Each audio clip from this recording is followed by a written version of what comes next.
Ladies and gentlemen, boys and girls, what is up, down, and sideways? It is League Unlocked. My name's Eric, here with Mark. Special appearance by Hunter the Doggo, also co-starring in this episode. And he's going to be doing the pick bands this week for us. He's going to talk about them for teams. He's not going to do so well with that. A little bit of the color blindness. Can't see red, blue side. It doesn't matter what side you're on. Who gets first pick? Yeah. I don't know. Yeah, but he's just chilling. We're just chilling here. We're finishing up watching again the T1 highlights here. Feeling good. Yeah, that's where we're starting today. The big, I guess, I don't even know what you call them in LCK. Semifinals, technically, with their interesting playoff format. But T1 versus Dragon X. T1 were the favorites.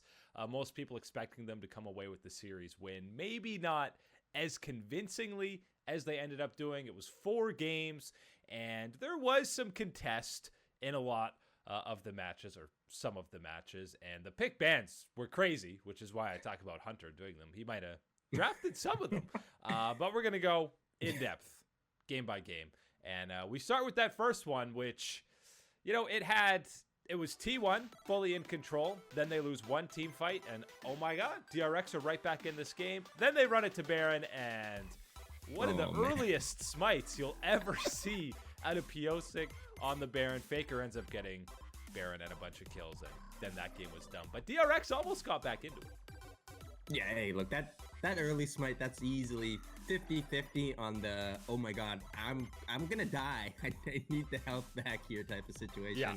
And the nerves trying to secure a type of situation, knowing that the Akali's coming in there hot and ready to dish out the damage. And oh boy, you saw Faker's death timer and you knew he had TP up, and it was one of those situations where like, you're not going to be able to, even if you just all focused on bursting this down, you're going to have that percentage chance that the Akali's going to have the time to get there. And if you're not perfect at just bursting it all down, well, of course, the Akali's going to be absolutely in a prime position to take down all the low health members, to get the Baron even better here for T1. It was full domination at that point onwards for T1, but you're right. They did have a little bit of a slip up earlier on in the game that allowed DRX back in to make this a little bit competitive here. And the really interesting thing is, right off of the bat here with the drafts, you're seeing that, man, there's some interesting thoughts here and some preparation come through from the T1 side here, getting the Bard onto effort, things like that. And then, hey, on DRX's side, you see that they are willing to do things like playing Victor the Mages down in the bot lane here for Deft. And Deft is a player that we have seen probably out of all the ADCs, one of the strongest on these Mages type of champions down in the bot lane.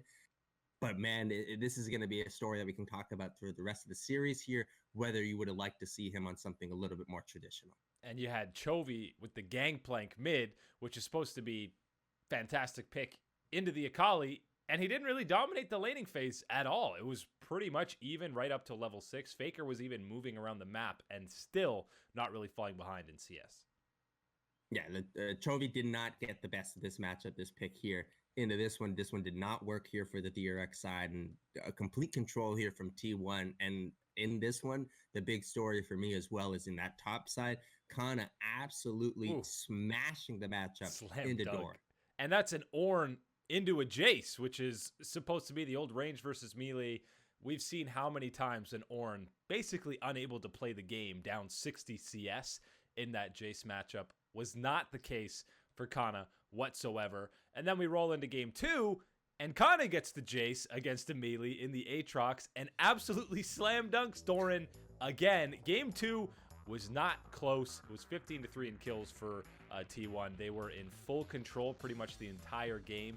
And again, you had the interesting picks out of Dragon X with the Kalista mid for Chovy and another mage bot for Deft with the Ziggs this time. You like the Kalista mid? We've seen it top plenty of times. I'm not so sure about it mid. I mean, I've got no real problems with it mid. I still think that it is a strong 3-lane flex pick, right? You can go top, mid, and bot. I think are still all really good options here for the Kalista. But in this matchup and what we had just seen in the previous game in this series here, my choice would have been to put the Kalista down into that bottom lane and had the Ziggs in the mid lane here in this game too. It was going to be a farming out matchup pretty much guaranteed from the Corky Ziggs, no kill pressure there.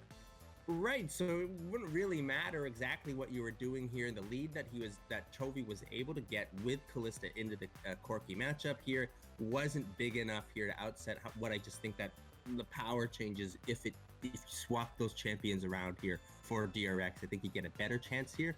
But at the same time, it might not have even mattered what was going on here and everywhere else around the map, because Canna's Jace was an absolute beast up there on the top side. And man, Coach Kim is doing it again here. He's got the Shy come through. He's got Khan come through.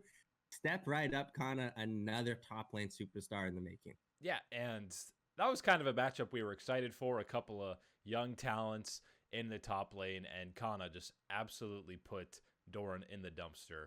After game 2, which was such a big stomp, everyone thinking for sure this is going to be a 3-0 sweep.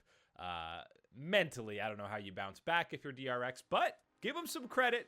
In game 3, they looked much more like that regular season team. We saw the majority of the split, and it was again the deft mage in the bot lane. It was Ziggs. He ran it back again, only this time he got fed enough to literally one-shot Teddy on the fasting Senna, which we can touch on. I don't ever want to see Teddy on that pick ever again. I want him on actual 80 carries. But DRX bounced back in game 3, and the Lucian top did not work out this time for Canna. No, that might be a spoiler alert. That might be a trend here in this series of Lucian not exactly Lucian working top, out. Yeah. Yeah. But in this game, yeah, it was DRX getting back on track, back to the program that we had seen from them and how they picked up their wins here throughout the regular split. This was what they wanted to bring into this series here. And again, the idea of having the Ziggs just get to a point where one-shotting champions here, that's what the idea was behind this one. And it finally pays off here for DRX in this. And you're right. The Senna pick here, we've seen it once or twice, a couple times here for Teddy, but every time we've seen it, and you know what, I like the idea here, getting some stuff here as far as, the fasting Senna and what champions T1 wants to pick alongside the Senna, I think is better than what we've seen in, kind of the classical Tom Kench that we always get here in North America type of thing. I thought that was better, but man, it's not the exact pick that I want to be seeing from someone like Teddy, and the skills and pop-off that he was showing in this series already. That's not where I would be pushing him towards. It's just crazy that deft Teddy, 2 of the 3 best 80 carries in the LCK this series. You have 2 Ziggs games of Victor, fasting Senna. Like, what are these bot lane picks? I don't want to see any of that. But deft, by the way, 33.9k damage in that game. That was more than his 4 teammates combined in that Ziggs game 3. And backs against the wall, Def says it's not over yet for DRX. We need to get this one done to keep pushing on. And then game 4, pretty quickly T1 said, actually, Def buddy, it is over. It was again convincing their way. The Talista this time goes to T1, and they say, you know what? Our boy Teddy's pretty good at this pick. You played the Senna game. You can play a lane bully now and absolutely smash through there. And hey, Deft's got the Aphelios. He was also on a marksman, but T1 pretty much in full control. Chovy's LeBlanc didn't really get to do anything in this game. There was a lot of flanks that never worked out. And again, you thought the Lucian top didn't work in game 3 for Canna. It really didn't work for Doran, getting solo killed by the Ornn in this match.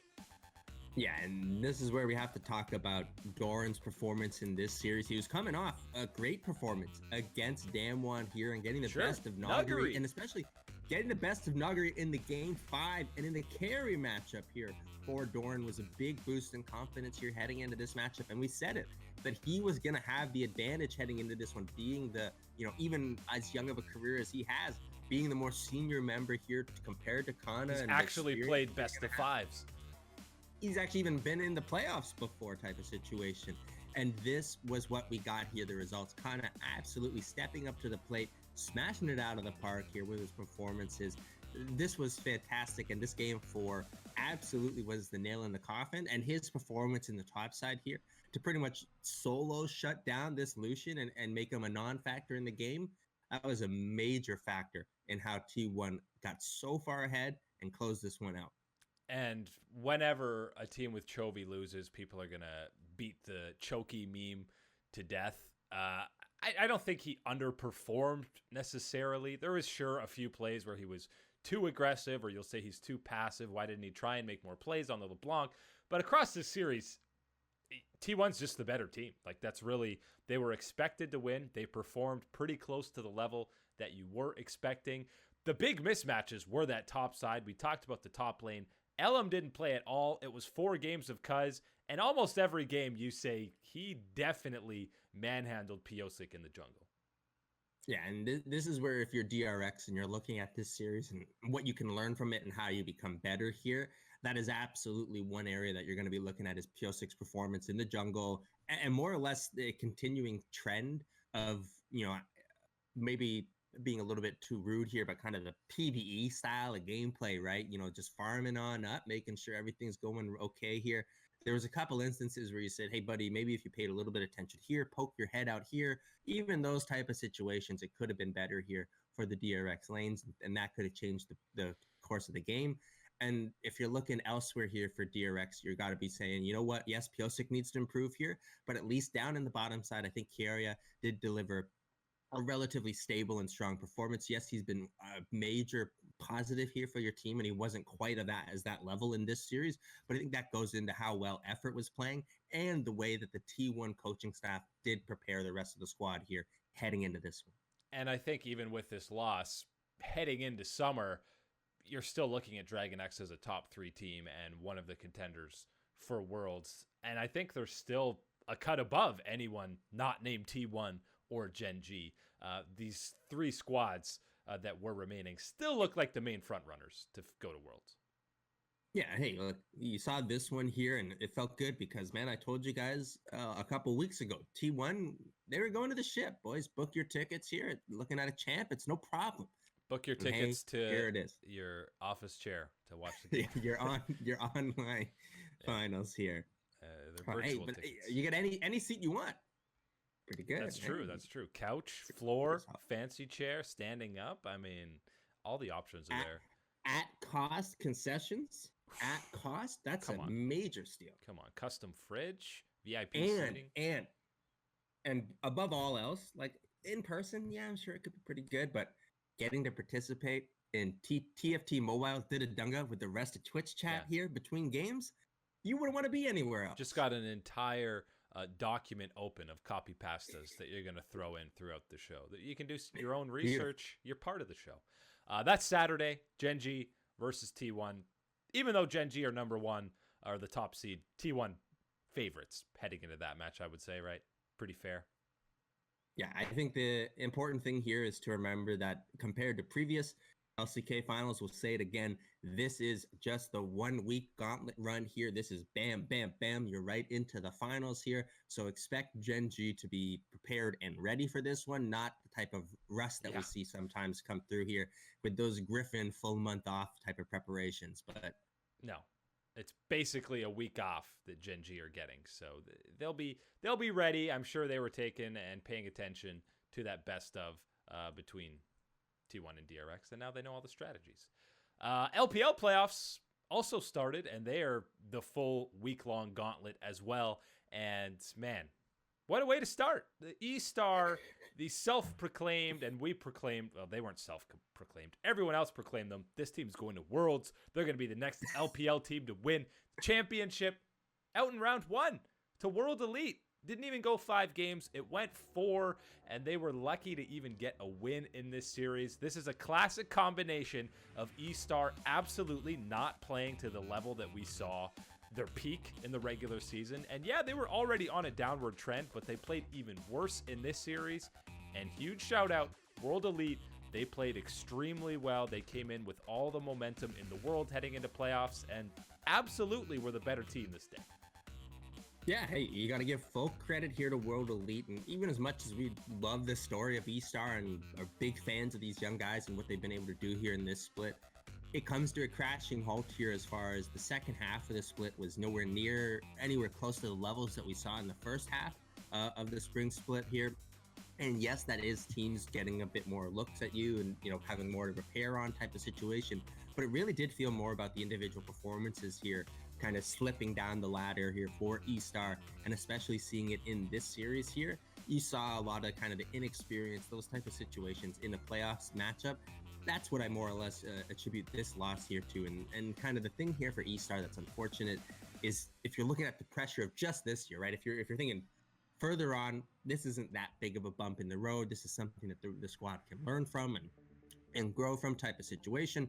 But in the focus of this year and the talk of, well, okay, you got IG and FPX, yeah, those guys are looking pretty good to go to Worlds, and then, well, then you got to fit Top in there, and then eStar wants to go there, and then RNG wants to try and get there, and there's just so many squads here in the LPL that are going to be fighting for that third spot here to get to go to Worlds. And eStar here, they were one of those squads that we were hoping to be in that running. Getting bounced here at this part in the playoffs, that is certainly going to hurt their chances. Yeah, they take a huge shot for getting way less championship points losing in the first round of playoffs, because it stacks up quickly depending on how far you go in spring. And this spring in particular really just makes you realize, come on, man. Give the LPL 4 seeds, give North America 2 heading to Worlds. That's what's got to happen. Come on. You're telling me one team that's, top, JDG, RNG, EDG, eStar, one of them, or a bunch of them, only one of them can get in. It really is, as you're saying, and it's not meant to be mean to North America by any sense. I would have loved to pump up North America. I want to throw as many North American chances that we can get here at Worlds. But you're not kidding when you say that, man. It would be better for almost everybody in the integrity of the competition level here at this tournament. Man, you got 4 LPL teams, and you can barely even pick almost just the one NA team that you want to actually send to Worlds here. Well, right now you only want to be sending one. Who knows what? And you're not looking at the LCK, and you're not looking at the LEC to lose a spot too. So tough luck, North America. Yeah, it's got to be NA. Maybe that could be something they look at. Worst performing region year after year of the majors. They lose a spot. The best performing. They won the last 2 championships. Give them another spot. Of course, Riot. Hey, it's okay. We're not going to be playing MSI this year, pretty much. So we can just claim that if we were going to have it, there was no way C9 was going to lose, guys. C9 would have easily at least made finals. Come on. Not even close. No doubts. Now World Elite. And by the way, the main thing to say, oh, well, eStar, it's a lot of rookies. It is their first best of. But World Elite, only 2 of their players have really played in the LPL more than 3 games. That's Beijing and Missing, played last year. And the other 3 haven't really played. It's their first playoffs in the LPL. Only Teacherma is 20 years old on this roster. So you have the same excuse for World Elite. So you can't even give eStar that one. Sorry, boys. You didn't show up. Well, that's the thing, right? Like, you can make all these points and the reasons why eStar didn't show up with the performance and why they failed here.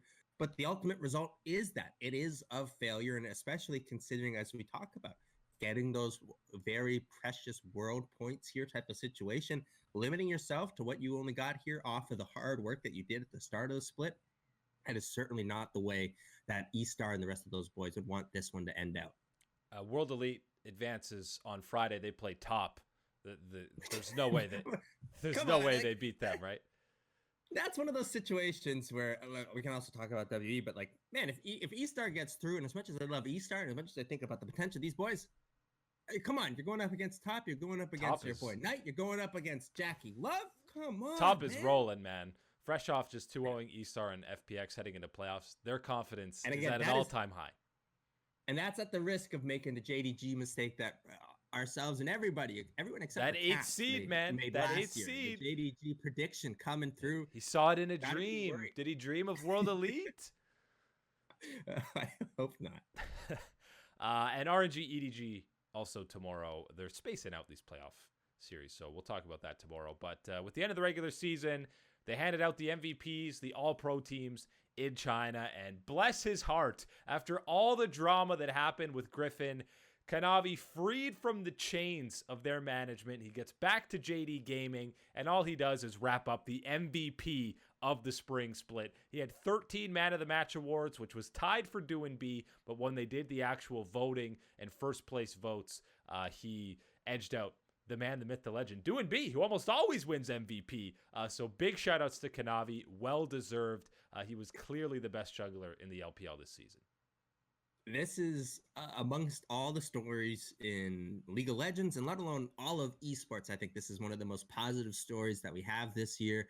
A player that had such a horrible situation put on him from so many things and negative sides of esports and that type of light.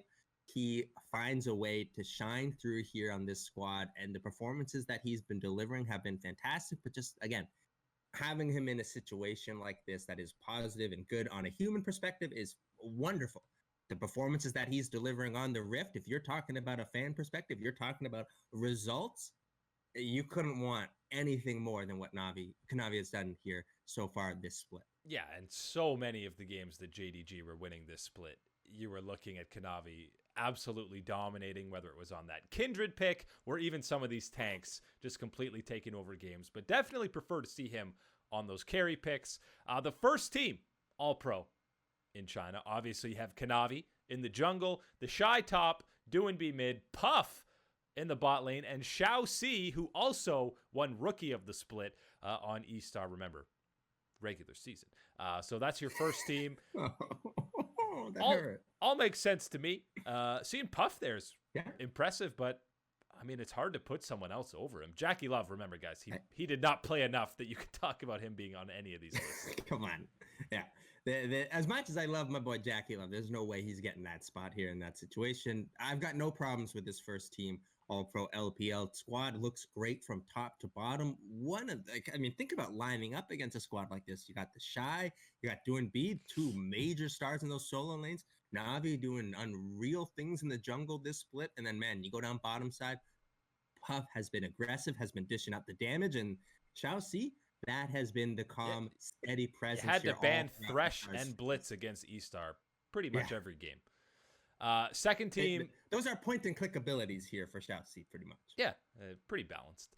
Second team, Gimgoon in the top lane, which is a bit of a surprise. Tian in the jungle, Rookie for mid. Hope from EDG gets the bot lane nod, and Liv Mao from JDG. Really, Gimgoon, I guess he probably did have a better spring than most people were expecting, especially he started playing over Con against some of the better teams at the end of the split, and FPX looked good with him.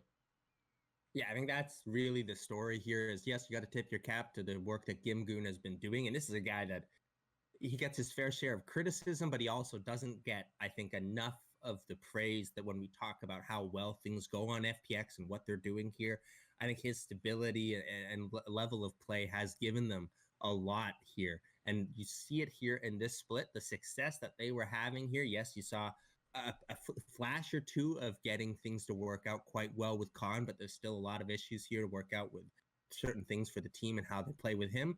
With Gimgoon, you don't have those issues whatsoever here, and you see that here with him picking up this second All-Pro team. Yeah, so it's good for him. Excited for Hope. He was the premier carry, even more than Scout on EDG, which is something we have not seen in a long time. Absolutely an upgrade from what we saw out of iBoy the last couple of years, probably. Third team, 369 in the top lane, Knight in the mid lane. Listen, Knight being on the third team is just a recipe of playing in the same league as Rookie and Doinb. It's rough, man. Like, that top three is insane. Right, and that's one of those situations where I think that this is right, that he does find himself on this third team given the performances this split. But that's not from him not doing enough. It's simply because of what Rookie and Doinb are doing on a consistent basis here, the carry performances. Hey, man, it's a tough scene. The third team All-Pro mid laner in China has a legitimate chance of being the best mid laner in the world. That's just what we're talking about here. Also, Wink and Crisp in the bot lane for the third team, and your boy Peanut from LGD, not even close to playoffs, but getting the nod for the third team All-Pro jungler. Happy to see him playing better. Man, I saw he had a real emotional post on Facebook apologizing to the fans of LGD of, not having a successful split. And I was like, man, what are you talking about? You did about as much as you could possibly have done here. It's a two-man team. That's a two-man team. Yeah, it's one of those situations where I felt bad for him to put it, so much on his shoulders here and how much he cared. It is wonderful to see Peanut kind of find this type of form again here, and I hope that the mental boom a little bit from not doing so well with the rest of the LGD squad isn't too harsh for him, because hey, if he continues those performances in the summer and maybe a couple things turn around for LGD, they could be pushing here for one of these final playoff spots. Hey, before it was Kramer. That's a lot of turnaround. Before it was Kramer trapped alone in ELO hell. Now he's got his buddy Peanut. They're both trapped in ELO hell. Maybe next split they'll have 3 members that are trapped, and maybe they'll finally be able to find. I heard Smeb's looking for a place to play. Yeah, bring them over. Smeb and Peanut are boys. Bring another import over. Who cares? That is it for the playoff recap for today. We'll talk about RNG, EDG when it happens, all the action on Friday as the playoffs continue to roll on, and we'll wait for news about MSI, whether or not it's actually canceled. Travis Gafford believes it is. I would not be shocked whatsoever if it also is. Thanks for hanging out with us, as always, and we will catch you boys and girls on the Flippity Flop.